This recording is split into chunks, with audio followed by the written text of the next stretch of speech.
Well, good afternoon, everybody. How y'all doing? What you got going on this Sunday afternoon? I'm just so excited. I'm always excited, but guess what? Kush Shukla Esquire is with me this afternoon. I look forward to him coming on every third Sunday at 1 p.m. East Coast time. Welcome, Kush. Hey, how are you doing today? I'm excited about the topics. Y'all, if this is your first time joining me, welcome. If not, thank you, because Kush Shukla comes on with some timely topics. Last month, it was about COVID and the concerns surrounding take the shot, don't take the shot, and other concerns. But this time, we're going to change your momentum a little bit. We're going to have a little politics going on. I'm Ms.B, positively Ms.B, the CEO of Storm Talk 365 Radio, faith-based podcast network, where you can hear me at www.stormtalk365radio.com. You can also hear me at www.stormradio247, where we talk about arts, business, entertainment, and more. But today, a leader's voice have Kush Shukla. Kush, what we're going to talk about today? So we're going to be talking about some of the recent, political events in the news and the discussion in history and the legal aspect regarding what happened with the rioters on the Capitol Hill this past week, and then some of the talks about the 25th Amendment and impeachment and some of the ramifications and the legal precedent regarding those options. Wow, the legal precedents. Okay, let's just go to round one. Uh, what's the amendment? Fifth? What's the amendment? The 25th Amendment. Yeah. See, let me tell you something. These people are really concerned about. He still has a few days left, and they're chattering about, is he gonna get himself off? Is the Pence gonna get him off? Let's talk about what's going on with that situation. So Nancy Pelosi, Speaker of the House, did send over basically an ultimatum to Pence, Vice President Pence, saying, you have 24 hours to invoke the 25th Amendment, and if you don't, we will go ahead with impeachment procedures. The 25th Amendment to the U.S. Constitution addresses what happens to the presidency and vice presidency if the president or the vice president dies, resigns, or becomes incapacitated. It was passed in 1965. Invoking the 25th Amendment has always been controversial, especially Article 4, which allows for the removal of a president who's deemed incapacitated by any kind of illness, including mental illness or injury. Prior to the 25th Amendment, there was a presidential succession procedure that existed, but it was vague and didn't really cover every contingency. It assumed the vice president would become president if the president died or resigned. Article 4 is really what Nancy Pelosi was looking to invoke from that amendment. And in Article 4, it stipulates that when the vice president and a majority of a body of Congress declare in writing to the president of the Senate and the Speaker of the House that the president is unable to perform his duties, the vice president immediately becomes acting president. It does not look like this is going to happen because of the timeline here, and the vice president has already indicated that he's not going to entertain this option. There really is no real precedent for invoking Section 4 of the 25th Amendment. Other sections have been invoked for naming new vice presidents, for example. The amendment has various sections dealing with replacing a vice president as well. But the Section 4 dealing with the presidency has never been invoked. Wow. We talk about making history. We got a lot of history making things that didn't happen in this presidency, don't you think?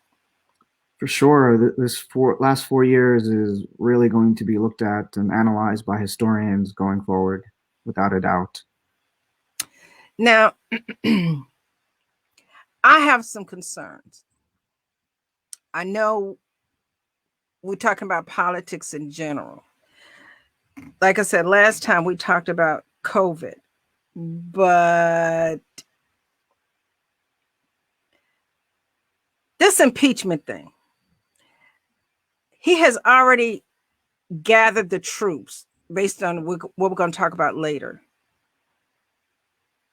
Him leaving office, just leaving office, how do you feel the climate is set for that? Are they going to walk away peacefully and said, okay, he served his term, it's over?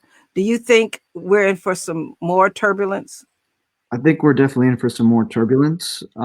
He's indicated that this is not the end, only the beginning. He said that on the day of the riots to the protesters. He asked them to go home after much twisting of the arm from his own staff. But he also did say that he specifically stated that this is not the end, this is only the beginning. If he, he's still capable of running for office the next election cycle under the Constitution. There's no bar from him running again. So he can very well run again in 3 years from now.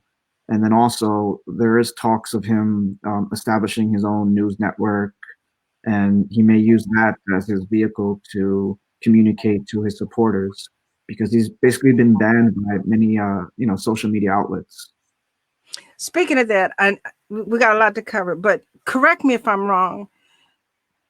Did he disband, or did someone in his administration disband a lot of the news networks that were considered covering America and other countries? You know what I'm saying?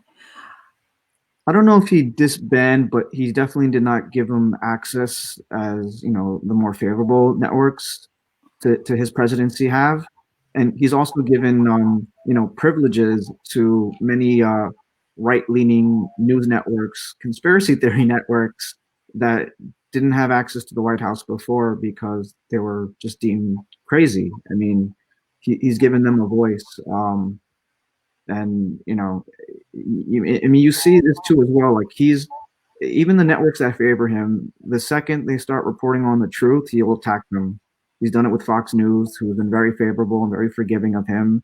The second they have somebody on their network that says something truthful, he will attack them, and he will attack people close to him. I mean, Vice President Pence, I have a lot of misgivings with him, but the one thing I will say, this past week, he upheld the Constitution and served his role against tremendous pressure from the president not to do so. And now there's been a falling out between them. There's been a falling out between the president and his personal attorney, Rudolph Giuliani, who's been his backer from day one, but he's not happy with their job, and he immediately throws them under the bus. There's no loyalty there.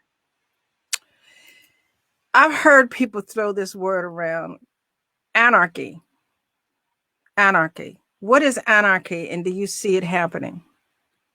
Anarchy really is, there's no rule in law and order. And it's interesting, it's very ironic for the president to say that he represents law and order and the rule of law, for him to basically incite people to do otherwise. I mean, what you saw on this past week in Capitol Hill, and I'm going to call it what it is. If it walks like a duck, talks like a duck, you got to call it a duck, right? This was terrorism, straight up. Terrorism is defined as the use of violence for political means. It's defined by that, by federal code, and that's what we saw. We saw straight up terrorism, and I see no need to call them protesters. I even have some misgivings about calling them rioters. They were straight up terrorists. And I think if they looked like me, they would be called terrorists. But I mean, it's just ridiculous what happened. And I really hope that the government and the prosecutors, hold them responsible to the full letter of the law. Okay. Now, let's talk about what we saw. I can't assume, but let's talk about what we saw. And what was reported, that there were some police officers taking pictures with them. And they did a visual of the Black Lives Movement, who did not voice any intent to be violent, how they were received shoulder to shoulder, arm to arm on the step, as if they were going to infiltrate and do harm. Wherein this group said when they were coming, what they were going to do, and nothing was prepared to meet them. And yet there's a possibility that the people who are expected to reinforce the laws that were broken may or may not look that way and say they really didn't do anything wrong. What do you think about that, Kush? Well, there were definitely some police officers that were caught on video that did not do anything, or they were encouraging, this group of people to come into the Capitol. And I think there's definitely a lot to be said and to be looked back on as far as those in charge not adequately, preparing for this. I mean, there was definitely a lot of indication. You had the president himself saying, "Let's go to the Capitol now," and you can't. You can only take back what you want with force and not with with strength and not with weakness. He said this, so there's definitely a lot of indication. However, there's definitely I feel for the Capitol Police that actually did their job, because there's plenty of them that did their job. There's plenty of them that actually, there's stories of some of them being off duty and then coming in and making sure people are protected. So there's definitely some Capitol Police that need to be prosecuted for not doing their job and for encouraging them. But there's definitely a lot of heroes that night, and some people that there was one officer that even lost his life. We see a history-making event unfolding every day. I'm being honest, because this president, who's currently still president, has said a lot of things in 4 years to incite anger, violence, racism, a whole lot of disconnect. And just because he's leaving office, a lot of people are like, yay, he's leaving. But it's just round one.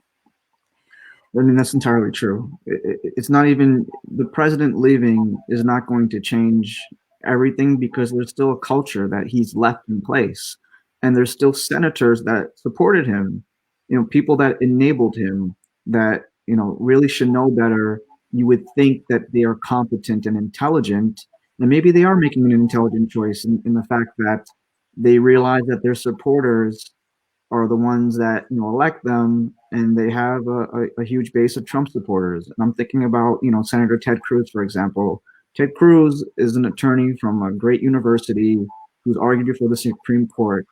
You would think he's a smart person, and I'm sure he is. Maybe he made a calculated choice that supporting Trump and enabling him and using these conspiracy theories is better for his political future. But I think history is going to look at people like him as nothing but cowards. Cowards. And you said people that are currently still in office that supported him. Now let's just hypothetically say this. If their views were, one, I'm not going to go against the man that, is in charge because I like my position. Two, I need the followers that are following him to keep me in office. But how about three?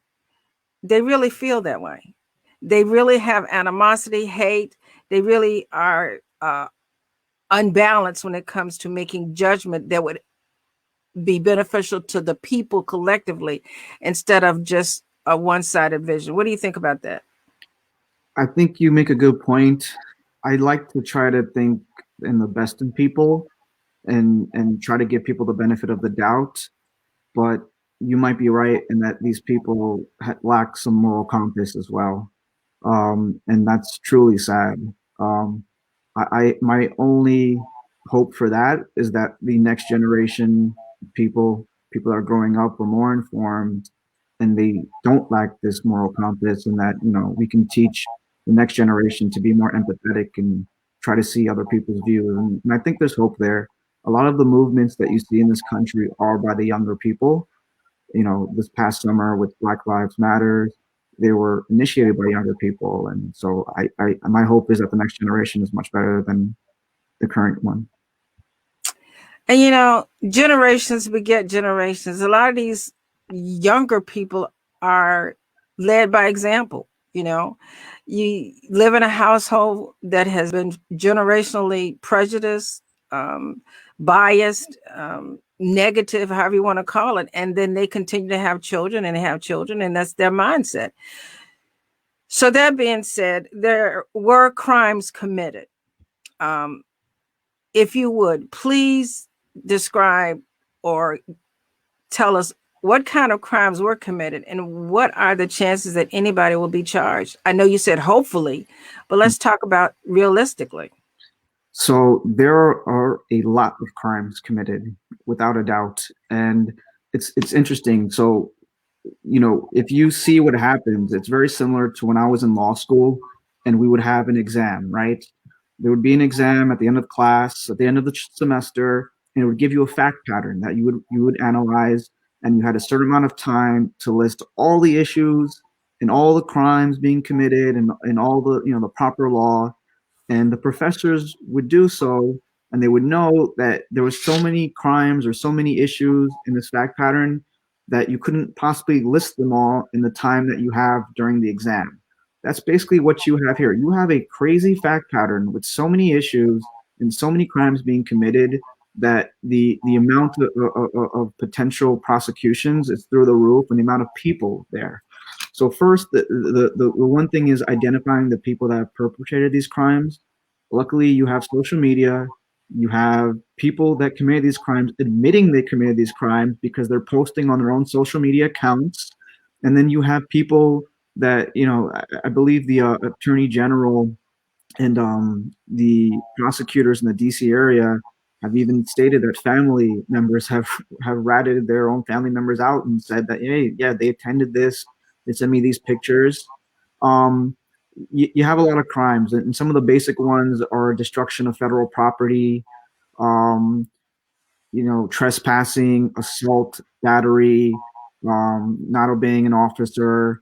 But you have some graver crimes as well. And there is, I mean, if you follow the letter of the law for terrorism or domestic terrorism, this is a real charge here. And terrorism is defined by the Code of Federal Regulations as, quote, the unlawful use of force and violence against persons or property to intimidate or coerce a government, the civilian population, or any segment thereof in furtherance of political or social objectives. That's the definition of terrorism. That is what happened there. You had people using unlawful force to coerce a government body. Um, the FBI further describes terrorism as either domestic or international. Domestic terrorism is the unlawful use or threatened use of force of violence by a group or individual based and operating entirely within the United States.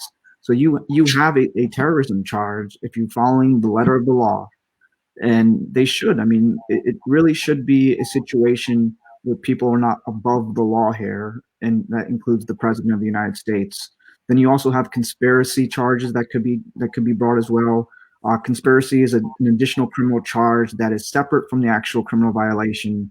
Conspiracy involves two or more people agreeing to commit a crime and take some overt action to further the crime.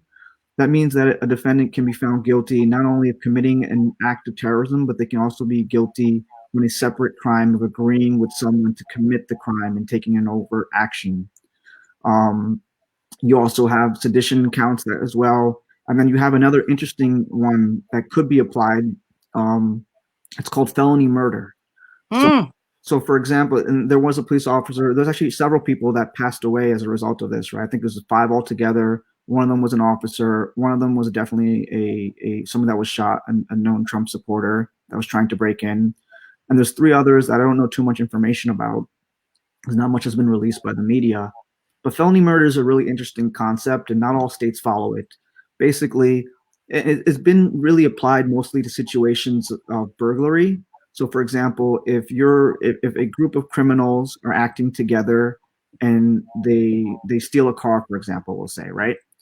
As they steal the car, they're driving away, and the person that's driving runs over somebody and kills them. Even though the other members of the group may not have been driving the car, they can be charged with felony murder because they created a situation where that could happen. Or like if a group of criminals is robbing a bank and one person's shoots somebody else and kills someone, the other people that did not fire that shot can also be charged with felony murder because they created that situation where somebody passed away. I have to ask you, Yes, he's the president. Before he leaves office or after he leaves office, is there any charges that could be applied to him based on his behavior, his willful incitement, his encouragement? Is there anything that could be applied to him? I mean, if you follow the letter of the law, there should be things applied to him as well, for without a doubt. Whether people have the political courage to do so, that's another situation.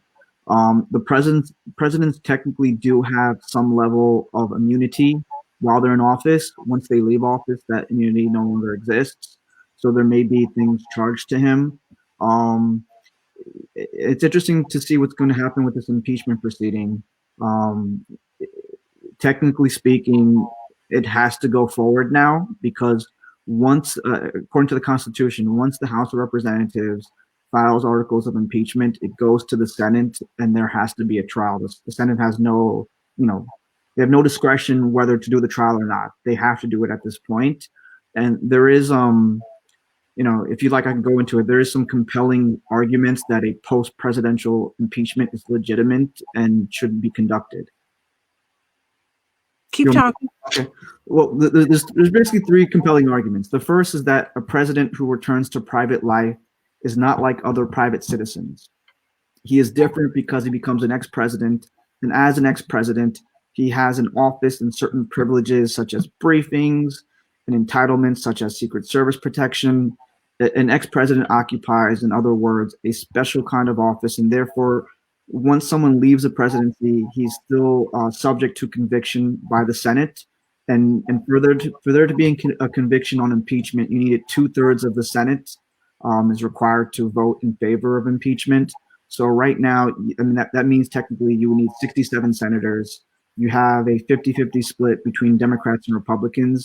You would need 17 Republican senators to approve impeachment for it to happen. And there's an argument for the Republicans to actually do that in their favor, and I'll get to that in a second. But post-presidential impeachment is also legitimate because the Senate rules, initially drafted by Thomas Jefferson when he was vice president, allow it. They provide that once the Senate has received the articles of impeachment, the Senate must immediately, exactly what it says, immediately proceed with the trial. There's no option there. The third reason that post-presidential impeachment is legitimate is perhaps the most compelling. On 3 separate occasions after an official left office, Congress has proceeded with an impeachment and a trial of an official. And these 3 precedents provide strong foundation for the Senate conducting a second impeachment trial of President Trump. Some commentators overlook or dismiss these precedents because they do not involve presidents, but that doesn't make any sense since there's only one impeachment clause which subjects presidents and every other impeachable official to the same process. They shall be removed from office on impeachment for the conviction of treason, bribery, or other high crimes and misdemeanors. So there is precedent for this. It has never been used against a president, but it has been used against judges, has been used against other officials that are subject to this impeachment clause. And like I was saying before, there is reason or even incentive for Republicans to do so. Number one is that if he's impeached, he may not be able to run for office 4 years from now. So many Republicans that have that objective to run for office, to run for the presidency, will not have to compete against him if they do impeach him. And then 2, it could basically rid their party of this Trumpism movement and put clear blame on the president and shame to him, and hopefully steer the party in a better direction. I'm glad you used that terminology, Trumpism movement. Let's say hypothetically that does happen. You have the Democrats, Republicans, and then there's the Trumpism movement. They're not going anywhere. Whether he's impeached, not impeached, whether he's a private citizen, an ex-president, he has gotten so many people following him that if he say boo, they're going to jump, hide, and he said. Yeah. So I'm being realistic because I'm not saying that the whole country is falling behind him, but he's got enough people that are incognito waiting to be, you know, put into action. Those who are out there big mouth and loud mouth already in action. And then you got people lowballing in high positions supporting things that could cause the United States harm. So the Trumpism movement is not just a euphemism. It's real. It's real. Yeah. And it's really sad. All of these things that could be brought against him. Like you said, is there anyone out there with the guts to do anything? What do you think? I think you might see some things after he leaves office for sure. Many attorney generals across the country have been investigating the Trump organization for various charges. You have the Attorney General of New York looking into that as well. So, I mean, you may see some things. I hope, look, I want him to be charged for, crimes he's committed under the law, and I want him to have a fair and just hearing. I think every citizen is entitled to that. One thing I will say, right, is I think while I agree with much of what you've said, the one thing I'll say is that I think impeachment does make somewhat of a difference, mostly because he will be eligible. He won't be eligible to run for office in the future, and that will, take him out of the life of politics. He'll be a private citizen. That doesn't, but as you mentioned or as you suggested, it doesn't mean like his cronies won't run or ask for his support. That may happen still, but I think over time there will be some shame to a president that was impeached. He'll be the first in history, and that I think it'll take away from some of what he has to say to some of his followers. This may sound femaleish, but I honestly feel sorry for those who are following him and believe that they're doing the right thing, because we all have to find our own truth. And to this is their truth. And who am I to judge their truth? But I feel sorry for them because they are jeopardizing the whole for a few. The United States is being looked at globally. The leadership is being looked at globally. Our economy and how we're handling ourselves in the infrastructure is being looked at. And so for, lack of better words, cronies, followers, the cult, they're pulling down the integrity of the whole United States government because they believe that they're right. And again, who am I to say that their truth isn't truth, but I don't agree with it. But you did mention something, Kush, I'm not going to keep you long, that has been hushed up, talked about, hushed up again. But New York, he made some very negative comments toward New York in the beginning of this COVID thing and making the vaccine unavailable, a whole lot of negativity. And so you mentioned that the governor, was it the governor, may be waiting to file charges against him once he's out of office? It's the attorney general. The attorney Attorney general, General? yeah, and I mean, there hasn't been too many details released on this, but basically, they're not looking at him directly. They're looking at the Trump organization, and seeing what type of conflicts of interest that they may have had during the presidency and things of that nature. But it's, from what I understand, it's really just an investigation at this point. There's nothing being brought just yet. Okay. So they're looking at him more from a personal business aspect as a conflict of interest while he was holding office. And nothing really has been progressing except a wait and see. Yeah, they're conducting their investigation. The attorney general is very thorough here, so I'm assuming that they're still doing their investigation and they haven't brought up charges just yet. But if there is a violation of something, they will. Yeah, it could be a sleeping dog waiting to bite. We just have to wait and see. Yeah. You don't tell everybody everything. But that being said, we're right around 30 minutes into the interview, and I want to give you this opportunity to just take the platform. Whatever it is you want to share, whatever points you want to make, go ahead and have it. So as far as impeachment goes, my own personal views are a little bit mixed on this. I do think there is it's important to hold people to the letter of the law and to hold them accountable, even somebody as powerful as the president. But at the same time, my other concern is that we have great issues in this country at this moment, especially with COVID raging across the country and destroying people's lives. So my hope is that, you know, this proceeding does not take away from the other issues that we have to take care of as a nation. And I hope it doesn't take away from people being receptive and, giving this new administration a chance to be successful and, working with them.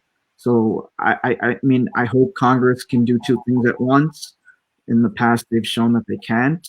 Um, but I mean, I have a lot of hope going forward, and I hope that people can also just give this new administration a chance. All right. I know this is backtracking, but last month the episode was so impactful. Is there anything extra you want to add to what you mentioned last month about COVID, the progressing of the vaccinations and different things? Is there anything you want to add about that? Yeah, I can say that, I know people that have gotten the vaccine in New York, and they haven't had any issues. Obviously, you have to make this decision with your doctors based on your own situation and condition. But if you're able to get the vaccine, I would strongly encourage that you do so, because in order for us to really like get back to some level of normalcy, it's really us as a collective group getting immune to this virus, so that others can people that are compromised in their immune system can live a normal life, and people that are unable to get the vaccine due to allergies live a normal life as well. So I would just ask that people really look into it, make a decision based on their discussions with their doctor. But if they're able to do so, I would strongly encourage that they actually get vaccinated. You've been coming on for a couple of months now, and for those who have not seen you before, you are a very influential civil rights attorney. Is that correct? Thank you for that. Yes, I appreciate that. I would like for you at this time, because I know you work closer with NAN and a few other organizations, if you would just tell them a little bit about the cases that you are willing to handle for them and how they can contact you. Yeah, sure. We handle all sorts of cases. Any type of case where somebody has felt that they've been wronged in some capacity, whether it be corporate greed, whether it be injury of some sort, or whether it be police brutality or some type of civil rights action. Um, I work out of New York City. However, we have offices and affiliates all across the nation. I'm going to give out my direct cell phone number. If you have a case, you want to contact me and talk to me about it. It's absolutely free consultation. My cell phone is 646-961-5859. The number again is 646-961-5859. And again, we handle personal injury cases, car accident cases, cases involving police brutality. Any case where somebody has been injured or they feel wronged by someone else, we'll look at it and see if you have a case. And if you don't have a case, we'll be honest with you. I mean, I don't like to waste anybody's time, so I'm usually very straightforward. I'm also interested in not that particular case only, but you have had some progress in some cases where people were assumed to have committed suicide and they have been found that they weren't. Would you like to talk about those? Yeah, there's one case I've been really working on recently, and that's the case of Israel Monte Jackson, who was found basically tied to a vine in Roanoke, Virginia, from a tree.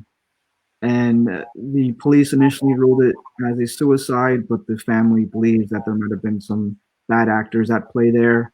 And we basically lobbied the attorney general to reopen the matter and investigate it. The attorney general, under Virginia law, decided that there was some evidence there to warrant further investigation. So they referred the matter to the Bureau of Criminal Investigations in Virginia. which is a separate independent body that can only review and investigate matters referred to them by the attorney general or the governor of Virginia. So they're looking into it right now. They're evaluating and seeing what other avenues of recourse there might be. And I've been working with them recently, and we're still looking into it, and I hope to have a decision from them soon. I'm glad to bring that up because a lot of people were not even aware that that was going on. At one time, there was a rash of reportings of males and females being found hung. Amazetta, yeah, we're talking about your home city, Roanoke, but people weren't even aware that people were being reported hanging under suspicious circumstances, and I'm just happy to say that you're still working with that case and you're working with Nan on other cases. So again, everybody, did I put that number up right? 646-961-5859? That's correct. All right, everybody, use that number, but don't be calling him with foolishness. But that being said, you can find him here every third Sunday, 1 p.m. East Coast time on Storm Talk 365 with interesting topics. And I like the way he waits because things happen overnight. There's no news to say, what are we going to talk about next month? No, we're going to wait. Because like I said, things happen. You just never know, especially with this changing climate surrounding the impeachment or the exiting of the current president. And the potential for this situation to be called anarchy. It has the temperature of terrorism. So we have a lot of things that could be happening right now that we don't even know about. So Kush, I thank you so much for giving your time and your expert comments on different things. And I don't take it lightly. I don't, from, investigating how soon we should take this shot, if we should take this shot, and other things that you've mentioned. So thank you so much. Thanks for having me. Have a great Sunday. You too. Thank you. Bye-bye.